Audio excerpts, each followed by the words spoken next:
Channel walk with Nandu. இன்னைக்கு நம்ம என்ன பார்க்க போறோம்னா முள்ளங்கி சப்பாத்தி தான் பார்க்க போறோம்.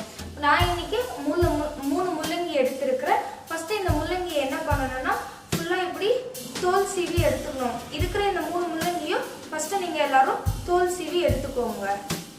இப்போ பாருங்க, இப்போ நான் மூணு முள்ளங்கியும் தோல் சீவி இப்படி எடுத்து வச்சிருக்கிறேன். இப்போ என்ன பண்ணணும்னா முள்ளங்கியை இந்த மாதிரி கேரட் துருவது இருக்குங்களே அதை எடுத்து மொத்த முள்ளங்கியும் இப்படி துருவி எடுத்துக்கோங்க. இங்க பாருங்க, இப்போ இந்த மாதிரி துருவியாச்சு முள்ளங்கியை கொஞ்சம் கொஞ்சமா இந்த மாதிரி ரவுண்டா எடுத்து ஃபுல்லா தண்ணி நீங்க ஃபுல்லா வெளியில எடுத்துடணும். ஏன்னா முள்ளங்கி எல்லாருக்கும் தெரியும் உள்ள தண்ணி இருக்கும். நல்லா அழுத்தி ஃபுல் தண்ணியை எடுத்துக்கணும். அப்பதான் பராட்டா செய்யறதுக்கு நல்லா வரும். இல்லைன்னா பராட்டா நீங்க ஃபில்லிங்ஸ் வச்சு தேய்க்கும் போது ஃபுல்லா கிழிஞ்சு ஒழுங்காவே வராது. முடிஞ்ச அளவுக்கு நல்லா எவ்வளவு தண்ணி வெளியில எடுக்க முடியுமோ இந்த மாதிரி ஃபுல்லா தண்ணி வெளியில எடுத்து தண்ணியா ஒரு பிளேட்ல வச்சுக்கோங்க. இப்போ வாங்க, இப்போ தாளிப்பு கொடுத்துடலாம் முள்ளங்கி பராட்டாக்கு. இப்போ தேவைக்கேற்ப தாளிக்கிறதுக்கு எண்ணெய் கொஞ்சமா ஊற்றிக்கோங்க. எண்ணெய் காஞ்ச பிறகு 1 டீஸ்பூன் ஜீரா. எண்ணெய் நல்லா காஞ்சி வந்ததும் ஒரு பெரிய வெங்காயம், 5 பொடியா நறுக்குன பச்சை மிளகாய், துருவன இஞ்சி போட்டு நல்லா வதக்கிக்கோங்க. வெங்காயம் நல்லா வதங்கின பிறகு இந்த முள்ளங்கி தண்ணி புழிஞ்சி எடுத்து வச்ச முள்ளங்கியை இதில் சேர்த்துக்கோங்க.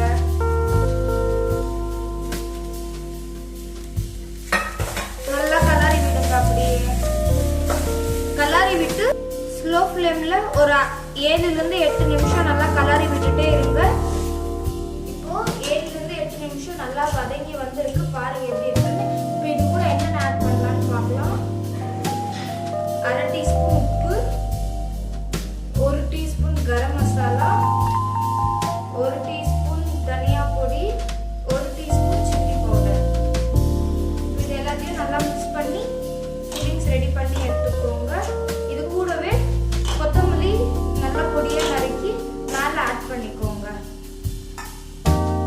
இப்போ சப்பாத்திக்கு தேவையான மாவு பிசைஞ்சு வச்சிருக்கிறேன்.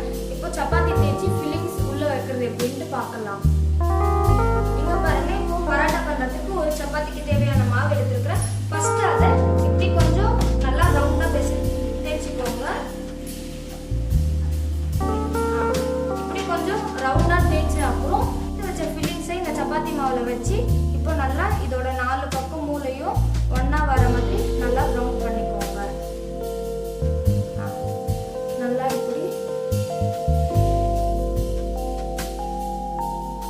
பாருங்க, நல்லா இப்படி ரவுண்ட் பண்ணிட்டு இப்படி பிரஸ் பண்ணிக்கோங்க. இப்படி பிரஸ் பண்ணிட்டு நல்லா ஆட்டால கொஞ்சம் டிப் பண்ணி எடுத்துக்கோங்க. எடுத்துட்டு அப்படியே ரொம்ப அழுத்தக்கூடாது, ரொம்ப மெல்லிசா மீடியமா தேய்க்கணும். நீங்க அழுத்தீங்கன்னா உள்ள வச்சிருக்கிற ஃபில்லிங்ஸ்லாம் வெளியில வந்துடும். நல்லா மெல்லிசா தேய்ச்சி எடுத்துக்கோங்க. இங்க பாருங்க, தேய்ச்சின பராட்டாவை எடுத்து இப்ப தவால போட்டிருக்கிறேன். எப்பவுமே தெரிஞ்சுக்கோங்க, நல்லா மெல்லிசா தேய்ச்சிக்கோங்க.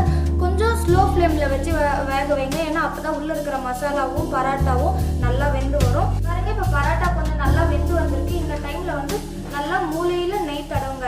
எப்பவுமே தெரிஞ்சுக்கோங்க, பராட்டா பண்ணும்போது எண்ணெய் யூஸ் பண்ணக்கூடாது. நீங்க நெய் யூஸ் பண்ணாதான் அதோட டேஸ்ட்டும் சூப்பரா இருக்கும்.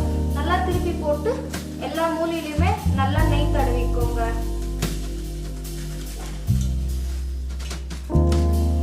பாருங்க, நல்லா நெய் தடவுனே எவ்வளவு ஃப்ளஃபியா நல்லா வருதுன்னு சொல்லிட்டு.